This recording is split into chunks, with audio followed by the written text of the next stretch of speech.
আজকের দিনটা হচ্ছে একাদশীর দিন। তো তোমাদের সাথে এটাই শেয়ার করতে এসেছি যে একাদশীর দিনটা আজকে আমি কিভাবে কাটালাম। তো রাধে রাধে বন্ধুরা, তোমরা দেখছো একটা নতুন সকাল। আজকে একাদশী, আমি সকালবেলা চা আর চিপসটা খেলাম, আলুর চিপসটা খেলাম। একাদশীর দিন তো সব কিছু খাই না, আমি বিস্কুটও খাই না। তো তারপর দেখো গাছের একটা আমকে সেই ছোটবেলার মতো এইভাবে নরম করে খেতে বেশ মজাই লাগে। ছোটবেলার স্মৃতিটা ফিরে আসে এইভাবে খেলে। তো ছেলেকেও আমি এটা শেখাই, ছেলেকেও বলি যে বাবা এইভাবে খা, দেখবি আমটা খেতে বেশ মজা লাগে। তো আমি এইভাবে করেই আমটা খেলাম আজকে, তোমাদেরকেও দেখালাম যে কিভাবে আমটা খেলাম। বেশ মজাই লাগলো খেতে, ভালোই খেলাম। তো এইভাবে করে আম খেতে খেতে দেখো ভিডিও করতে করতে আবার নিজের হাসিই পেয়ে গেল। তারপর মা রান্না বসিয়েছিল, ডাল করছে, মা আরো কি কি রান্না করেছে। আমি রান্নার দিকে আজকে আর যাইনি। সত্যি কথা, একাদশীর দিন আমার আর ওইদিকে যাওয়া হয় না। আর কখনো যদি প্রয়োজন পড়ে যাই, কিন্তু সেরকম দরকার না পড়লে মাই করে নিতে পারে। তো তারপর দেখো ওপরে পুজো দিতে এসেছি, এসে দেখছি গাছে বেশ সুন্দর একটা ফুল ফুটেছে আর ভালো রোদ উঠেছে। তো গাছগুলো বেশ সতেজ টাটকা হয়ে আছে। যেহেতু রোজই এখন বৃষ্টি হচ্ছে, গাছপালাগুলোর অবস্থা বেশ ভালোই, ভালো লাগছে গাছগুলোকে দেখে।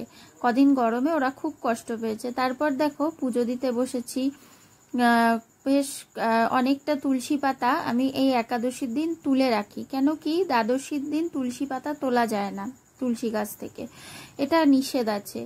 দ্বাদশীর দিন তুলসী পাতা তুলতে নেই গাছের থেকে। তাই একাদশীর দিনই বেশি করে তুলসী পাতা তুলে রাখি, যাতে পরের দিন আর তুলতে না হয়। তো সেটাই করেছি। আর দেখো সব ঠাকুরকে, আজকে ফুল কম ছিল, গাছের ফুলগুলো, গাছে ফুল ফুটেছে কিন্তু রোদের কারণে নেতিয়ে রয়েছে বলে আর তুলিনি, কিন্তু কালকে তুলবো। ফুলগুলো বেশ টাটকা হয়ে আছে এখন। তো তারপর দেখো আমাদের গুরুদেবকে এরকম করে তুলসী পাতা দিতে হয়, চরণ তুলসী বলে এটাকে। তো কত সুন্দর লাগে পুজো দিতে, আমার তো সত্যি খুব ভালো লাগে। গাছে আজকে দুটো এরকম পঞ্চমুখী জবা ফুল ফুটেছে।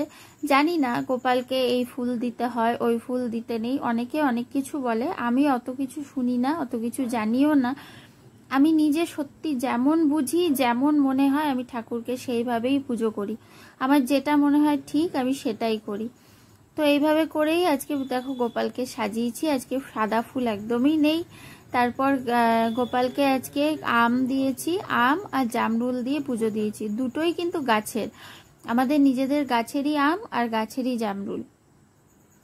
তো দেখো এইভাবে করে পুজোটা দিয়েছি। সত্যি কথা, ভক্তি ভরে ঠাকুরকে পুজো দিলে সে তুমি যা দিয়েই পুজো দাও না কেন, ঠাকুর কিন্তু সেই পুজোটা অবশ্যই নেয়। তুমি যাই দাও, যাই পারো, যাই দিয়েই দাও, শুধুমাত্র ভক্তি ভরে ঠাকুরকে পুজো করলে ঠাকুর কিন্তু সেই পুজোটা খুব মন দিয়েই গ্রহণ করে। আসলে ভক্তিটাই সব, ভক্তি ছাড়া কোনো কিছুই ঠাকুর নেন না। ঠাকুরকে যতই যাই দাও না কেন, সোনা গয়না যাই দাও, এটাই সবচেয়ে বড় কথা যে তোমার মনে কতটা ভক্তি আছে। হ্যাঁ, আমরা নিজেদের ভালো লাগার জন্য ঠাকুরকে অনেক কিছু এটা ওটা দিয়েই সাজাই বা পুজোও করি। ওটা আমাদের ভগবান অতটুকু ক্ষমতা দিয়েছে তাই আমরা করি। আমি এটাই মনে করি আমি, যে আমাকে ভগবান যতটুকু ক্ষমতা দিয়েছে আমি ততটুকুই করি। এর বেশি করার ক্ষমতা আমাকে দেয়ও নি, আমি করতে পারবো না। যতটুকু দেবে যেদিন, সেদিন ততটুকুই করব। তো যাই হোক, দেখো এইভাবে করে আমি পুজোটা আজকে সেরেছি। আর জলের বোতলটা ভিজিয়ে রাখি যাতে জলটা ঠান্ডা থাকে, বোতলেই জল রাখি। তারপর দেখো আমি তিলক পরেছি, আমি এইভাবেই তিলক পরি। সত্যি বলছি, আমি যে গুরুদেবের দীক্ষিত, আমার গুরুদেবের তিলক পরার কোনো নিয়মই নেই।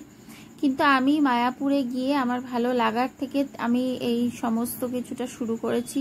আমার মনে হয় একজন ভক্তের শরীরে এই চিহ্নগুলো থাকাটা উচিত। আমি যতটুকু জেনেছি, যতটুকু ভক্তদের মুখে শুনেছি, তার থেকে আমি যতটুকু বুঝেছি আমি ততটুকুই করি। আমার যেটা ঠিক মনে হয় আমি সেইভাবেই আমার গোবিন্দের সেবা করি। তো এইভাবেই করেই দেখো তিলকটা পরে নিলাম আমি। পরে তারপরে আজকে তো যেহেতু একাদশী, দেখো গোপালকেও কত সুন্দর করে সাজিয়েছি। একাদশী বলে নয়, তিলক আমি রোজই পরি। তো যাই হোক, গোপাল সব ঠাকুরকে বেশ সুন্দরই লাগছে। আসনে পর্দাটা অনেকদিন ছিল না, দিয়েছি, তাতে আরো সুন্দর লাগছে আসনটা দেখতে, দেখেই মন ভরে যাচ্ছে। সত্যিই খুব ভালো লাগে ঠাকুরের আসন সাজিয়ে গুছিয়ে রাখলে। তারপর দেখো, এটা আমি আমার দুপুরের খাওয়া, আম আর কলা, আর তার সাথে ঠাকুরের প্রসাদ তো ছিলই। তারপর হঠাৎ করে দেখো, সন্ধ্যা হয়নি তখনও, খুব জোরে একটা বৃষ্টি নেমেছে। বেশ ভালোই লাগছে বৃষ্টিটা। এখন তো বৃষ্টি হলে বেশ ওয়েদারটা ঠান্ডা হয়ে যাচ্ছে, খুব সুন্দর লাগছে। এরকম বৃষ্টির দিন কার না ভালো লাগে।